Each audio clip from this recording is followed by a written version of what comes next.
SS family, welcome back to the channel SS uncut. কেমন আছো তোমরা সবাই? আশা করব প্রত্যেকে খুব ভালো আছো। আমরাও ওই মোটামুটি আছি। মোটামুটি এই কারণেই বলছি, ছেলের শরীরটা একটু খারাপ হয়েছে, তো লাস্ট দুদিন ধরে ওই নিয়েই কাটলো।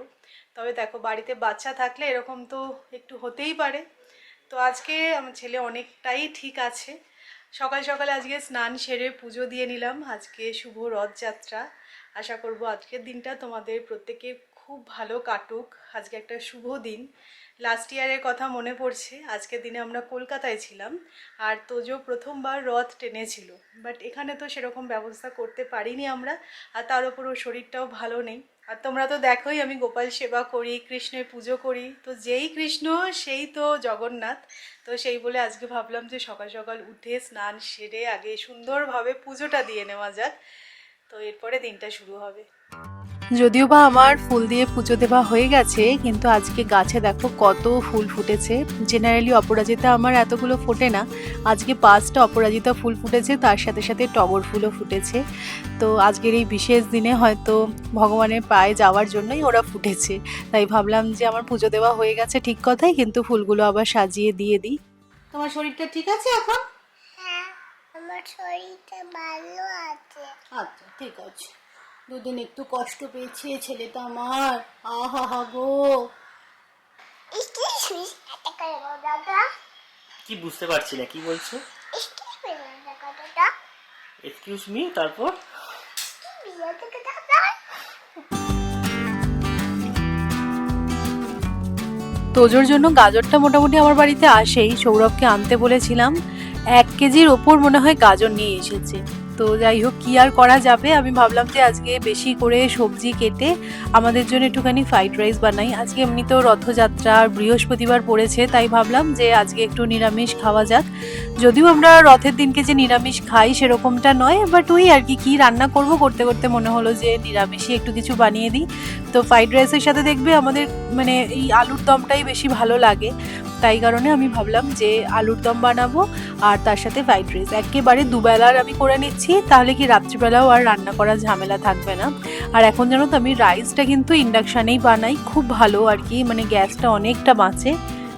মোটামুটি আমার রান্নার জোগাড় সব হয়ে গেছে, এবার একে একে রান্না সেরে ফেলবো। তোজোর রান্নাটা আজকে পুরোপুরি ডিফারেন্ট বানাবো, কারণ ওকে একদম গলা গলা খিচুড়ি দিতে হবে, তাই জন্য ওর রান্না আর আমাদের সাথে করছি না। জেনারেলি অন্য সময় হলে হয়তো ফ্রাইড রাইসটা ওকে দিতাম আমি, কিন্তু ঠিক আছে এখন তো ওকে দেওয়া যাবে না, সেই বলে আমি ওর জন্য আলাদা করে রান্না করছি আর আমাদের আলাদা রান্না করব। আর এখানে দেখো আমি সমস্ত জোগাড়টা করে নিয়েছি, তাহলে সুবিধা হয়। তবে আজকে না ওই সাদা মাটা আলুর দম বানাচ্ছি না, একটু অন্যরকম কিছু বানাবো। তো আলুটা সিদ্ধ করতে গিয়ে বুঝতে পারিনি একটু বেশি সেদ্ধ হয়ে গেছে, তাই জন্য একটু ধরে ধরে ফ্রাই করতে হচ্ছে। তো মোটামুটি ম্যানেজ হয়ে গেছে আর কি ব্যাপারটা। দেখো, তো এখানে কাজু আর চারমগজটা আমি একটু সোক করে রেখেছিলাম। আজকে দই, চারমগজ, কাজু বাটা দিয়ে একটা আলুর দমের প্রিপারেশন বানাচ্ছি। নর্মাল ওই টমেটো দিয়ে জিরে ফোড়ন দিয়ে তো আমাদের এই আলুর দমটা খাওয়া হয়েই থাকে, তো এটা ভাবলাম একটু অন্যরকম করে বানানো যাক। সো আলুর দমটা বানানোর জন্য দেখো আমি ফোড়নে দিয়েছি তেজপাতা, দালচিনি আর শুকনো লঙ্কা। তো একটু নাড়াচাড়া করে নিয়ে ওর মধ্যে আদা বাটা দিয়ে দিয়েছি। মাদার্সের এই জিঞ্জার পেস্টটা না খুব ভালো, এসব নিরামিষ দিনে খুব কাজে আসে আমার, আলাদা করে আর আদা বাটার ঝামেলা থাকে না। একটু নাড়াচাড়া করে নিয়ে এর মধ্যে টক দই দিয়ে দিয়েছি। টক দইটার উপরে আমি ড্রাই স্পাইসেসগুলো দিয়ে দিলাম, লঙ্কা গুঁড়ো, জিরে গুঁড়ো আর সামান্য একটু হলুদ গুঁড়ো অ্যাড করেছি। কষানোর পর এর মধ্যে দিয়ে দিলাম বেটে রাখা ওই পেস্টটা। তারপরে কি ভালো করে কষাতে হবে। আর কালারটা না খুব একটা ভালো আসছিল না, সেই জন্য আমি একটু কাশ্মীরি রেড চিলি পাউডারও অ্যাড করলাম, আর দিয়ে দিয়েছি স্বাদ মতো নুন। আর এটা একটু মিষ্টি মিষ্টি হবে, যারা পছন্দ করো না মিষ্টি বেশি খেতে তাহলে ওটা স্কিপ করতে পারো। তবে আমার মনে হয় আলুর দমটা যেহেতু নিরামিষে হচ্ছে, একটু মিষ্টি হলেই ভালো হয়। যখন দেখবে এরকম তলা লাগা মতন হচ্ছে, তার মানে কষানো হয়ে গেছে। এবার এই আলুগুলো দিয়ে সামান্য একটু জল দিয়ে দেবো। আর লাস্টে আমি দিয়েছি কিন্তু গরম মশলা আর কাঁচা লঙ্কা। ব্যাস, খেতে এত ভালো হয়েছিল আলুর দমটা, পুরো ডিফারেন্ট স্বাদের। তোমরা কিন্তু অবশ্যই এইভাবে একবার ট্রাই করে দেখতে পারো।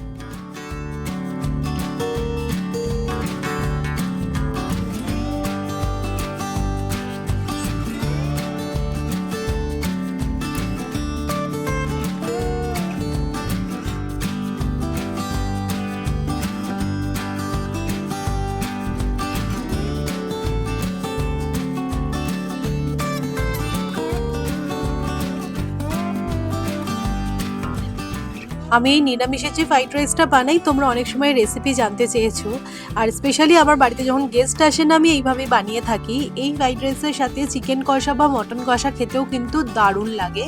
তো একটু ঘিয়ের মধ্যে আমি কাজু আর কিশমিশটাকে ফ্রাই করে তুলে রাখলাম, তারপরে একটু তেল আর ঘি মিক্স করেছি, ওর মধ্যে ফোড়নে দিয়েছি আমি শুধুমাত্র দালচিনি। এবার এই সবজিগুলো অ্যাড করে দিয়েছি, সবজিগুলো কিন্তু হাই ফ্লেমে ফ্রাই করতে হবে। আর এর মধ্যে কিন্তু ওই ক্যাপসিকামটা একদমই অ্যাড করবে না। আমরা যখন পেঁয়াজ দিয়ে টিম দিয়ে যখন মিক্স ফ্রাইড রাইস বানাই সেক্ষেত্রে ওই ফ্রাইড রাইসে যদি তোমরা ক্যাপসিকাম অ্যাড করো ভালো লাগে। আমি একটু কড়াইশুঁটি অ্যাড করেছি, এবার এর মধ্যে রাইসটা দিয়ে দিলাম। এবার গরম মশলা দেবে, একটু চিনি দেবে, আর অবশ্যই স্বাদ মতো নুন তো দিতেই হবে। যখন সবজিটা ভাজবে সেই সময় একটু নুন দিয়ে ভাজবে, আর তারপরে রাইসের ওপরেও কিন্তু নুন দেবে, আর ঘিও অ্যাড করতে পারো। আর কাজু কিশমিশটাও এর মধ্যে দিয়ে দিলাম, দিয়ে এবার ভালো করে নাড়াচাড়া করব। লাস্টে যে সিক্রেট ইনগ্রেডিয়েন্ট সেটা হচ্ছে জায়ফল গুঁড়ো। এর মধ্যে যদি জায়ফল গুঁড়োটা দাও না, দেখবে খুব ভালো লাগে কিন্তু ফ্লেভারটা।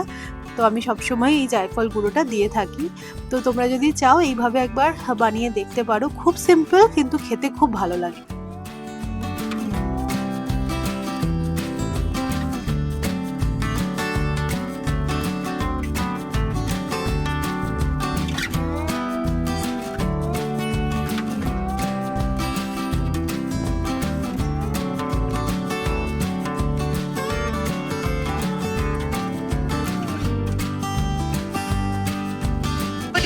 এখন বেজে গেছে 6:30। তোজো আজকে অনেক দিন পর একটু নিচে গেল, বেচারা ঘরে বসে বসে পুরো বোর হয়ে যাচ্ছে, স্কুলেও যেতে পারছে না। তো আমি বলেছি যে ঠিক আছে আজকে গিয়ে কিন্তু বন্ধুদের সাথে লাফালাফি করে খেলবে না, এতটাও গা নাড়া দেওয়াটা ঠিক নয়। ওর একটা সাইকেল আছে, বলেছি সাইকেলটা নিয়ে যাও, ওটা করে বসে এই সোসাইটিটা একটুখানি চক্কর লাগাও, ভালো লাগবে, ফ্রেশ হাওয়াটা পাবে। তো তোমরা হয়তো শুনতে পাবে না, বাট আমি খুব প্রমিনেন্টলি শুনতে পাচ্ছি। এখানে না অলরেডি গণপতির জন্য ঢোলের প্র্যাকটিস স্টার্ট হয়ে গেছে। তো এই তো আজকে রথ, এরপরে জন্মাষ্টমী, গণপতি, দেন দুর্গাপুজো, পরপর ফেস্টিভ্যাল। তো এই মানে বছরের শুরুর 6টা মাস অতটা কিছু থাকে না, বাট এই শেষের 6টা মাস হুশ করে কেটে যায় যেন মনে হয়। তো এই আর কি, বেশ ভালো লাগছে, ফেস্টিভ ওই ফিলটা আসছে ওই ঢোলের আওয়াজটা পাচ্ছি বলে। অ্যামাজন প্রাইম ডে সেল থেকে আমি বেশ কিছু জিনিস অর্ডার করেছিলাম, তার মধ্যে থেকে কিছু জিনিস এসে গেছিল আর কিছু জিনিস পেন্ডিং ছিল। তো এগুলো একসাথে আজকে আনবক্স করব।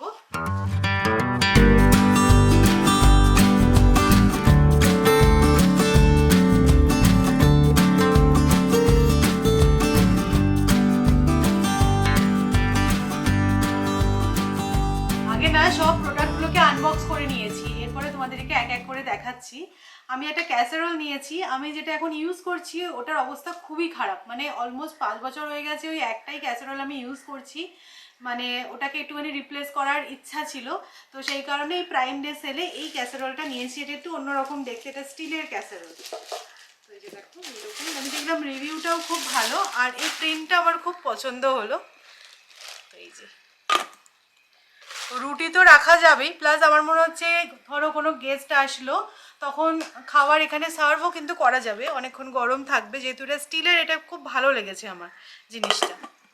এই যে এরকম দেখতে, প্রিন্টটাও খুব সুন্দর দেখো। এই টাইপের ছোট ট্রের ওপর না আমার খুব ফ্যাসিনেশন আছে, আর এটা উডেনের মধ্যে এই প্রিন্টটা এত সুন্দর লাগলো। তো এটা সাইজটাও ভীষণ দেখো ভালো, মানে দুটো কাপ যদি ছোট ছোট কাপও তুমি রাখো তাহলেও রাখতে পারবে, অথবা কোনো জায়গা ডেকোরেশন করার জন্য এই টাইপের ট্রেগুলো কিন্তু খুব কাজে। মানে ধরো এখানে একটা ছোট্ট শোপিস রাখলে আর পাশে হয়তো একটা প্লান্টার রাখলে দেখতে ভালো লাগবে। তো সেই হিসেবে আমি এইটা একটা নিয়েছি। এটারও কালার কম্বিনেশনটা খুব ভালো লাগছে, এরকম একটা বার্ড মোটিভ করা আছে দেখো। এইটা একটা নিয়েছি, এটা সেট অফ 3-তে এসেছে, এরকম জুট বাস্কেট। তো এগুলো মাল্টিপারপাস ইউজ আছে এগুলোর, মানে তোজো ধরো ড্রয়িং করতে যখন বসে না, ক্রেয়নসগুলো সব এদিক ওদিক থাকে, তো এরকম একটা ছোট বাস্কেটের মধ্যে রেখে দিলে কি ওর নিতেও সুবিধা হবে, আর জিনিসটা এদিক ওদিক ছড়িয়েও থাকবে না, চার্জার বাগেরা রাখা যেতে পারে, অনেক রকম কিছু ইউজ করা যেতে পারে। তো এরকম সেট অফ 3-তে এটা এসেছে, দেখতেও খুব সুন্দর দেখো, বেশ সফিস্টিকেটেড দেখতে আর কি। তো এখানে এরকম একটা লেদারের ট্যাগ মতন করা আছে, যেটা দেখতে বেশ ভালো লাগছে। তো এটা একটার ওপর একটা এরকম রেখেও দিতে পারবে, ইনকেস যদি তুমি একটা ইউজ করছো মনে করো, সেক্ষেত্রে এই দুটোকে এরকম স্ট্যাক করেও রাখা যাবে। তো এই ট্যাগটা নিয়েছি। এটা দেখো, এটা একটা মেসন জার। বেসিক্যালি এই জিনিসটার লিঙ্ক তোমরা অনেক সময় চাও। আমি যখন ঠাকুরকে খেতে দিই, খাবারটার ওপরে না এরকম একটা কাঁচের জিনিসই আমি ঢাকা দিয়ে রাখি। তো বেসিক্যালি ওটা একটা মেসন জারেরই, আমি শুধু এই পার্টটা ইউজ করি। তো এটা আর একটা আমি নিয়েছি, ধরো ঠাকুরের প্রসাদ আমরা তক্ষুনি খাবো না, রাখবো, পরে খাবো। তো এরকম একটা জায়গায় রেখে দিলে না দেখতেও বেশ সুন্দর লাগবে। ডাইনিং টেবিলে জাস্ট এটা রেখে দাও, খুব ভালো। এটা কাজের কিন্তু, মানে এটা আমি সেকেন্ড টাইম কিনছি, আমার খুব কাজের বলে মনে হয়। রথের দিন জেনারেলি বাড়িতে পাঁপড় ভাজা, চপ এগুলো তো এসেই থাকে। আমাদের কলকাতার মতন ওই স্পেশাল ওই আলুর চপ বেগুনি তো পাওয়া যায়নি। তো সৌরভ দেখো বেরিয়ে এরকম টাইপের আলুর বড়া আর এরকম ছোট ছোট পকোড়া নিয়ে এসেছে। সো এই আর কি, চলো এবার চা খাবো আমরা। আজকের ব্লগটা এ পর্যন্তই। হোপফুলি তোমাদের ভালো লেগেছে। আবার ইন্টারেস্টিং ব্লগে দেখা হবে। টাটা।